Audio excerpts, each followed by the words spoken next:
everyone. Welcome back to episode 6. Not unemployed, just looking for a job.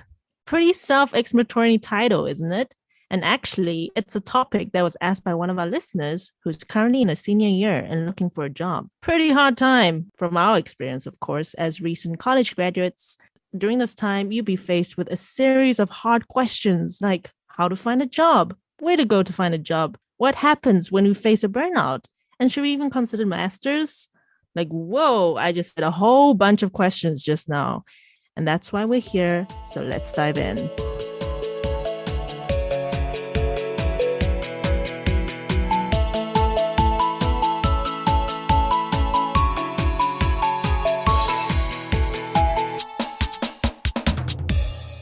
Thank you, Cindy, for that lovely intro. And yes, let's just dive right into the question. First big question is where to even find a job? Right. Hard question. Oh, biggest question of them all. Exactly. And I'll start from base of my experience. So when I was job hunting, the 3 job boards that I found to be really helpful was Indeed.com, Google Job Search, and LinkedIn. And I found these 3 job boards from this YouTuber called Life After Layoff. That's his channel. I highly recommend everybody to check him out. And he had these 5 job boards on this video called The Best Job Boards Out There. And Indeed.com scored number 1 out of functionality, quality of job, salary, and rating. And then Google Jobs was the second one. And then the third one was LinkedIn. And if you have ever heard of like monsterjobs.com or career something, these are just not job boards you should be wasting your time. The 3 that I highly recommend is Indeed.com, Google Jobs, and LinkedIn. So using that, I would then suggest you to not apply on these job boards. I would just use it as a reference for you to go to the company that you want to apply to, their website. So if you just apply on the job board, sometimes it doesn't really help you get noticed. What helps you to get noticed is applying at the company's job website. And then if you don't hear anything back from HR after 7 days, I would then try to find that HR through LinkedIn or through the company website and reach out and ask if you're still in the run for the application. But then sometimes they don't reply. So after 2 weeks, I would just move on from your job. And I would always have an Excel sheet, put down all the companies that you apply on an Excel sheet. And then, highlight, okay, this one replied to me within 7 days. Okay, this one didn't reply at all. So I'm going to move on. Yeah. I actually did that too. I also had like an Excel sheet to help me keep track of which jobs I've applied, which job that still need a follow-up, those that require interviews. So that's definitely a very good strategy, is to have an Excel sheet to keep track of all your job applications. To add on to what Andrew said before about the company website, like those applications, I remember that it's better sometimes to go to the company's website directly. I found that out during the info sessions that were hosted at our university. So I think that's also one thing I also recommend our listeners who are facing the same situation, is to actually, if you have like info sessions at your university or any campuses around your area, just to attend them, because sometimes the companies, they actually have like their own direct link to their application site. And then that link is only shared during the info session. So I think it's very critical, just, attend if you can, have a listen, also understand the work culture. That's also the best time to ask questions like that. Yeah, thinking back, I guess I was one of those international students who are based in China. So if there's any listeners who are just like me, who's trying to find a job, one method that you can apply is to actually try and attend like career fairs that are hosted by associations like AUCA. So it's like American University kind of an association. So they would actually have career fairs. They would invite these companies who are actually looking for college students, graduates, and they'll be offering jobs that are tailored specifically for people like the graduates. So I think that's very helpful to attend. And recently, of course, COVID and all that, there's like online career fairs. So you can wherever you are, you can actually go and attend that kind of fair where companies would actually have like a chat box and a Q&A session. Yeah. So that's when best time to start asking questions. And it's always good, especially if you're like an international student like me. Like I definitely had to ask like, does your company like sponsor visa? Like that's one of the must ask questions. Otherwise, Very you'll important. be kind of wasting your time if the company you find out they end up not sponsoring visa, then it's like it's a perfect match, but you can't stay in the country. So and then some of the fairs that I went to, they had like a 101 interview. So they did like a video call. So like Zoom kind of video call with the recruiter. So that's also a great chance for you to immediately do like an interview on the spot. The other one is advice I would give is just as we talked so much about these sites, about these info sessions, career fairs and all that. But I think don't just blindly apply to all of them. You have to be a bit more selective. Just as I said before, I'm an international student in China. So remembering that identity helps in what kind of applications you're willing to fill out. I also chose websites like foreigners based in China. So like some English job, using those kind of websites in like e-China cities.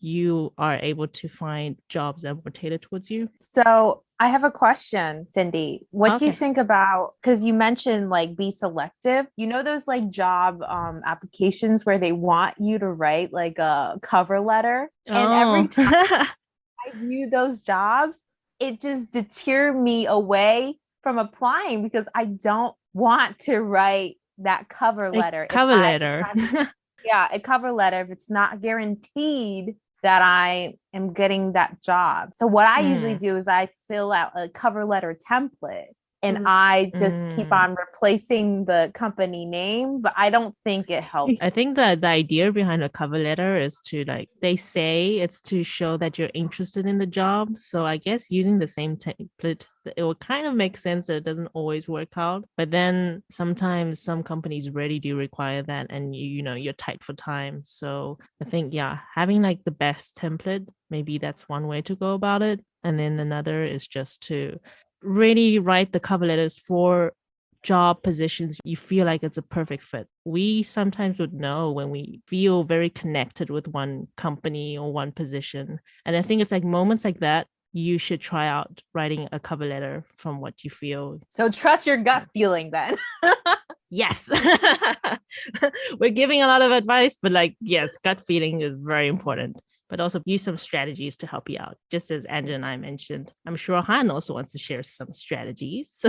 I actually, going off of that cover letter, I recently attended this webinar session that was conducted by a company. So I found out about this webinar because I was interested in working for a specific company. And then they actually mentioned writing a cover letter, and that automatically shows like they actually look at your cover letter. So you should, put your efforts into it. So attending these webinars, like Cindy mentioned more about these general career fairs. But if you're really interested in one company, I suggest they have a lot of these career talks, like Q&A sessions, HR sessions. Since I'm in Singapore, they have a lot on APEC, which is the Asia Pacific region. So definitely look into those. And I personally think that the companies actually know who you are because you sign up for these events. And since spots are limited, they know your email and your name and stuff. So you should definitely, register and actually attend those webinars because they might keep count on if you went or if you didn't go to these events. Yeah. Basically, extra points for people that do reach out first to the HR. Yes, definitely. I think that really helps because they are the first wall that you have to go through in terms of application process. So do your role as to show your enthusiasm for the position. And I definitely do agree in reaching out and utilizing HR and looking them up on LinkedIn and actually messaging them because they do sometimes reply.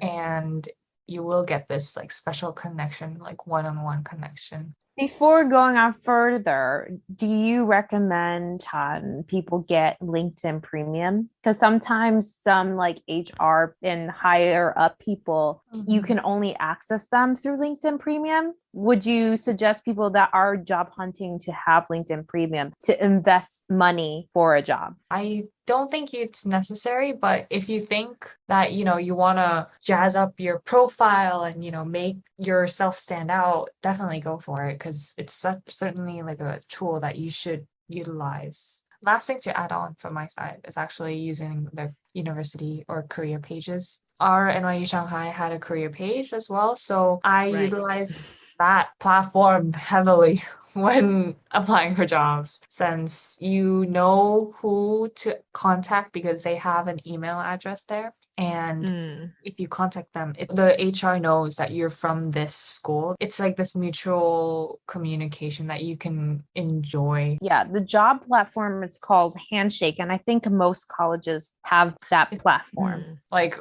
we're alumni now, so we don't get it. I have a short anecdote on the reaching out to alumni. I had an alumni that I was connected to on LinkedIn, and he was working on Facebook. He did like a social media post on his LinkedIn saying that if any of like his juniors are interested in Facebook, he's willing to give out referrals. And I just reached out to him, and he was like, yeah, sure, let me help you out.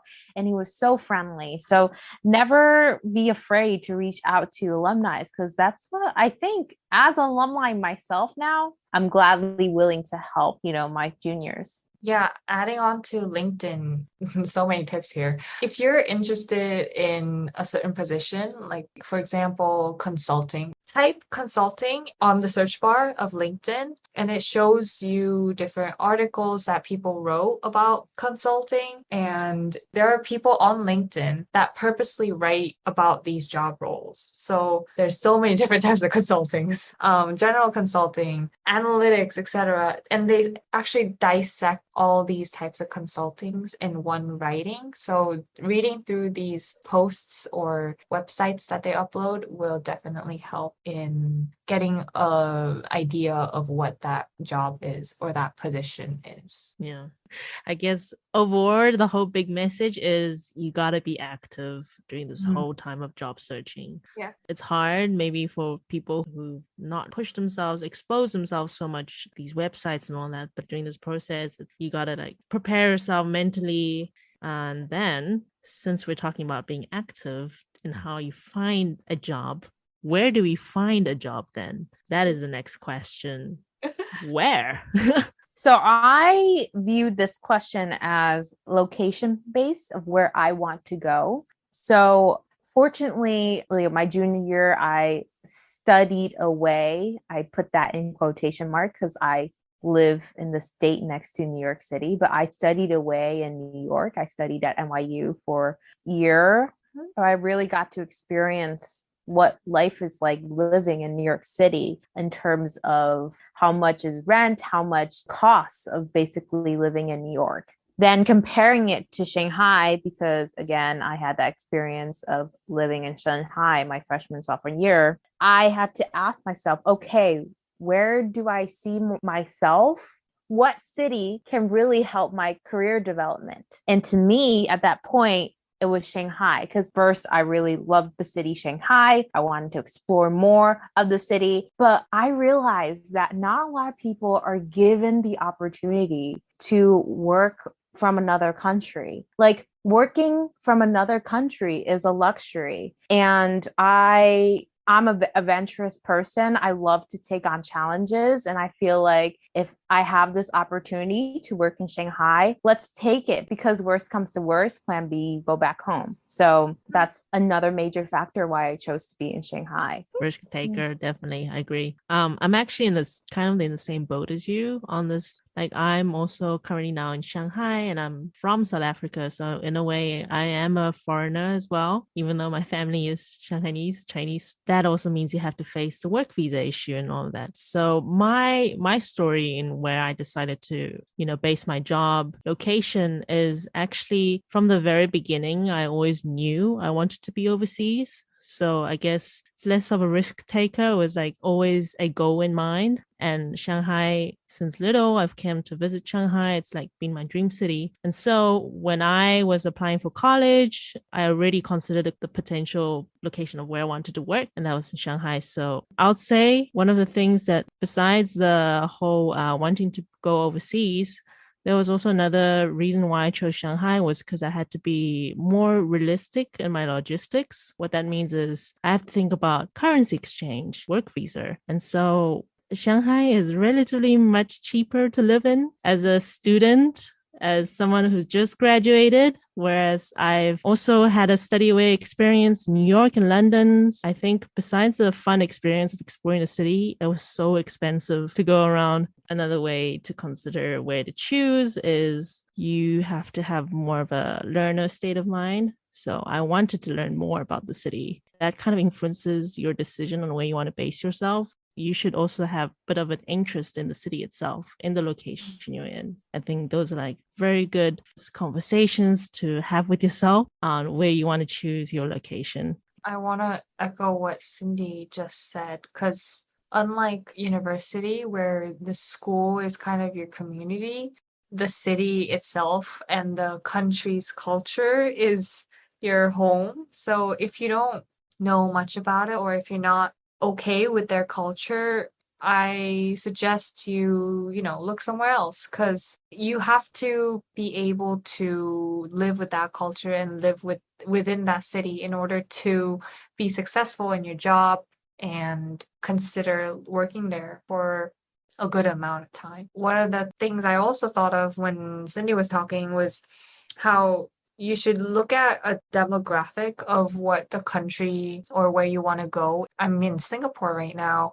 I specifically chose this country because it's also known to be ahead of the APAC region, the Asia Pacific region. And I didn't know if I want to, go to the Western part of the world later in the future, or if I wanted to stay in Asia. So Singapore for me provided this chance where I can be flexible with my future choices, where if I like it, I could stay there. Or if I don't like it, I have a certain connection where I can, leverage off of. So now let's talk about recovering from burnout. So you're here, you're searching for a job, you know the direction where you want to head, but nothing is working out for you. You are facing many rejections, you feel like you're not progressing at all. Hey. What to do? What to do with that? Well, let me tell you a stats, guys.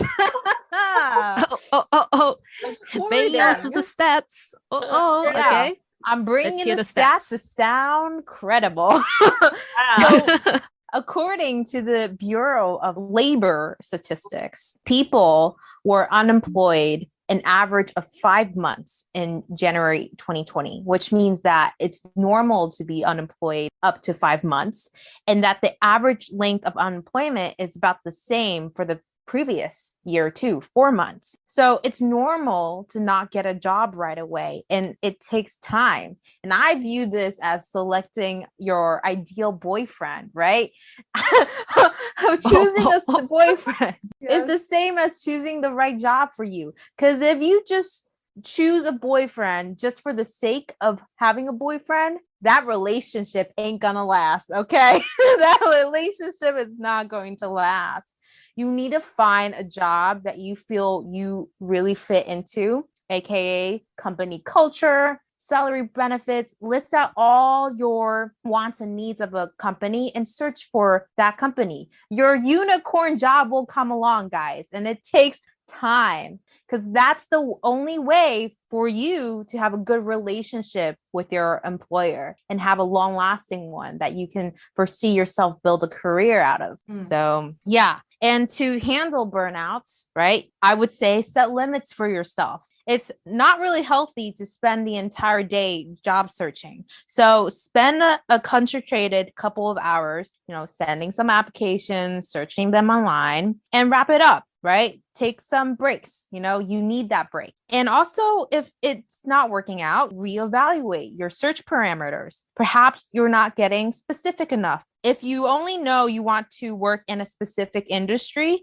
then really hone into that. Or if you want a specific type of work flexibility, like a permanent work from home job, focus on those positions. If you are handling burnout, take a look at your cover letter, your resume, your LinkedIn profile, and really update that. Do they need some polishing? Right? Maybe you need to network online to boost your web presence, or consider hiring a career coach who can really offer a different perspective on your job search. So really just like hone into your goals, really set milestones, and that should really keep you on track for your job hunting process. I have a question for Angela, actually. What if, because this is talking from my perspective, what if you don't know what you want? Like, what would you say to these students or these recent graduates who actually have no idea where they want to go or what they want to do? Do you think they should send in applications one after the other, or what do you recommend? To be honest, sometimes even if you have a job like me, I still don't know what I truly want to do. I really, really suggest you guys use career tests. I think one of them is like a Princeton career test. Take like 3 or 4 career tests, and some career tests really go into detail on what you like to do and what are the potential careers for you.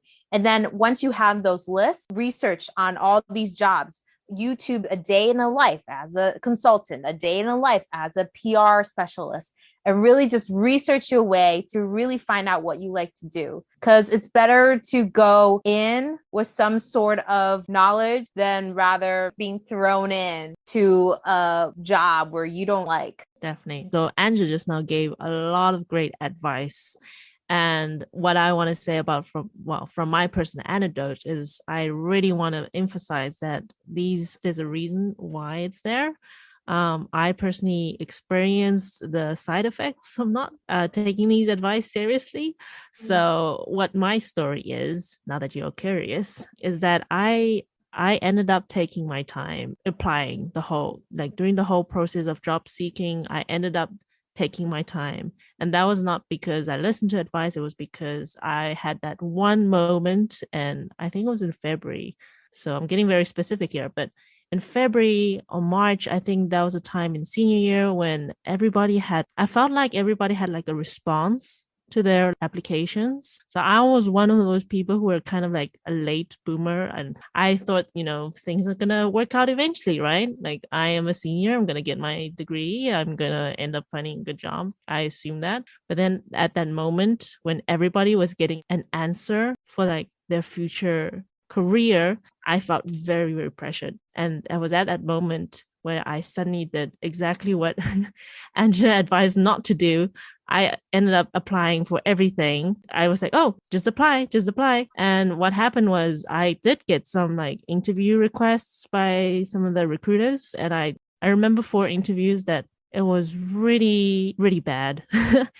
Like I didn't do bad, but like the experience was very bad because throughout the whole interview, I felt I don't belong here. Like, I don't belong in your company. Like, we don't share the same values. And it was just, it was that moment where I keep getting these kind of experience of like, you and I don't match. Mm-hmm. And I think that like woke me up. I'm like, oh my God, it must be because I've been too desperate. Like, this is not the way to go, because I'm getting these kind of responses that are not making me happy. It makes me feel like I am different. I should be wanting better. I should be more confident in who I am, who I want. So I think it was that moment where I stepped back and said, no, I must have been like caught up in this whole rush to get a job, to get an answer.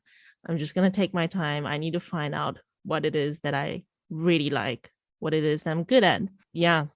I stepped back, took my time, and it ended up being 6-7 months, but I also did some freelance work during that time. It's just taking my time to find the perfect fit. And what ended up happening is, as it happens in my life, unexpected answer came. Angela, she of course knows the story. So what happened was a big factor in Cindy's success. So what happened was like, it was not like from these efforts of like, applying to every website, which I did do, But it's also about like exposing yourself. As Angela mentioned, put yourself on, like create your profiles on LinkedIn, on Indeed.com, and then also eChina Cities, which I mentioned before was for like English speakers in China. And just create your profile. You never know. Some recruiter might actually come across your profile. You might not even apply to their company directly, but they find you. And that's exactly what happened, where Angela introduced me to eChina City. She says, like, I see you've been struggling recently. I'm just going to try and put a profile there. And that's what I did. And after a couple of weeks, I think, yeah, a recruiter actually came. It's my current company's HR. So she came across my profile and she's like, oh, this is a great fit, because I was looking exactly for a English speaking analyst or researcher and editor who can actually do our company's work. I think this is one case, like it really opened my mind. Like finally, like, the wait was worth it, even though it was kind of bittersweet because you waited for so long, 6-7 months. That's a lot of pressure. As you say, it's a burnout. You need to recover from that. In the end, this ended up being a good story, a great happy story to share. But like you see, you have people around you as well to help you out, someone like Angela. Yeah, definitely. I think what Cindy mentioned about it was a long story, long way to find that right job is better than getting a job that you don't want and having to live through that. And meanwhile, hoping to find because working and finding a job is also really hard to manage. So it's better if you start off with a strong foot in your career path, even though it might take a long time. Put thoughts to it and see how, the HR talks to you, how the HR values you, perhaps. And I think Cindy's story is a perfect story that shows you how you should be selective, in your working process. Exactly. We're very, very lucky, actually. I think our generation is kind of lucky that we have so many options. Like, I don't know, whereas before, if there's no internet, I can't imagine like you having to walk up to the company face to face. I'm not too sure how it was before, but I just feel we have much more resources, and it's okay to be selective, because in the end, you are the one who's working. You're the one who are going to be where you are, right? So you're the one who's actually in charge of yourself. You're the one who cares about yourself the most. Yeah. So definitely from this lesson, like now I'm very, very happy at the place that I am. So I had a strong footing, as Han mentioned, and now I see areas for my improvement. I guess it was just really worth the wait. I also think in finding the correct job, you should definitely study the job descriptions, because during my burnouts or my slumps, I would read through the job descriptions that were on career pages. For me, facing burnout is just being hopeful of my future. So having these job descriptions and reading them just made me feel like I can try again. And in the future, how long it takes, I will get there. So reading these job descriptions or looking at what Angela just said before, watching day in life videos, it gets you motivated. Okay, so all three of us talked about how to find a job and then how to recover from a job process. Then again, I also mentioned before, like we also had classmates who were preparing for masters. So I think during this process, especially as a senior of college, you would be faced with like two questions. Do you want to go into the industry, or do you want to carry on your education? I think that's also another big bombarding question for me. I don't know, like, because masters, it sounds like, you have more of a safe base. That's the impression you get, because a lot of these jobs, 2-year work experience or a master's degree, like how on earth are you going to fulfill that unless, you choose to go to masters? That's the question. Should I consider taking a master's? Okay, so I have a big viewpoint on this. So my viewpoint is, if you have a bachelor's in business, I wouldn't waste your money and go to an MBA program, because most MBA programs really need work experience anyways. True. If your bachelor's was in like chemistry and you want to be a doctor, a lawyer, or like a hardcore software engineer, then yeah, definitely go for the master's, because those kind of jobs you need to have some sort of greater foundation. But for business, get that work experience, see what you really like and what you want to do, And if your career doesn't go the way you plan, then definitely consider taking that master's. I mean, talking about MBA, yeah, I was one of those people who wanted to go to an MBA. But as you say, you need 2 years work experience. And of course, it depends on the degree you have. For me, one of the reasons why I didn't choose to take masters was also because, well, for three of us, we went to a liberal arts kind of university. So NYU Shanghai, something special about our university is that we take a lot of classes from various disciplines. So it's not just our major. Like my major was finance. So it wasn't just finance classes. I also took like sociology, social studies, economics. Like you touch a little bit of each because it's kind of, we have a requirement. But yeah, anyway, for those interested listeners asking why we are facing such trouble choosing what we want to do after college is because we take too much of these classes and then I end up finding out that I have too many interests. I don't know where to focus. And sometimes when you're very focused on getting good grades, you actually don't know what you're good at because you were just trying to fulfill that requirement. So that was one thing like I faced was too many options. I have no idea what I'm interested. So I'm going to give the industry a try. Maybe when I work, I'll see more of what I'm good at. So that's one question to ask. And then another factor to consider whether you want to take masters is the expense. As we all know, master degrees are pretty expensive, and especially if you want to go to one of the top schools, those are like very, very expensive. So I think that's something to consider because I think masters are usually like 18 months, so 1 to 2 years. But basically, during that time, you're studying and you might be doing part-time, but very few people are actually getting like salary. So you're kind of exchanging your 18 months of salary just to go to the masters. So that's something to consider. And then I'd say another thing, now that I have a job, I'm actually no longer feeling so rushed to go get a master's as I did before in senior year. And I think that's one thing I want to share with those who are currently in seniors or currently considering getting masters. My current job, I have so much to learn at my company that I no longer feel so rushed to get masters. I feel like now I'm at the state where masters would just be something I'll do when I no longer can learn more stuff from my company or from my position. That's something I want to share with people. Don't feel so pressured to take masters. Sometimes it takes some time. You might realize, oh, there are more to life than what society kind of deems wants you to do. This question of whether you should pursue a master degree, you consider it very heavily as soon as you graduate, obviously, because you feel like you're just a student and you feel like as though jobs are such a big hurdle. And I totally agree because when I first got my job and working there, I remember I had this imposter syndrome where you feel like you don't belong there because you have yet so much to learn, but you have this position to fill. But as time grew, you learn to fill up that position by adapting and making it till you make it and then learning as you go. And then that itself is a whole learning process that you can't get on a master degree. So maybe you should consider that in a long term. And the question is so big about which master degree to pursue and where to go to, etc. So I suggest if you really want to do a master degree, try pursuing a different department. Like if you had an undergraduate degree in business, then you should maybe consider a master in other types of departments such as law, sciences, engineering, etc. I have a lot of friends from school who have stepped on this career path and they can now manage business and law because you have so much more value that you can give when you're doing a job. Well, thank you, Han, for wrapping this episode up, ending it with a very nice master's advice.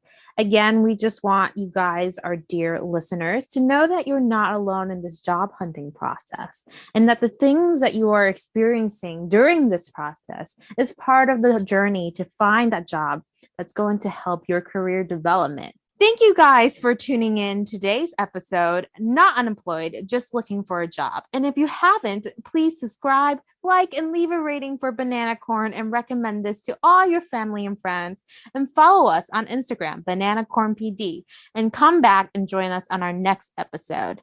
And this is us. Bye.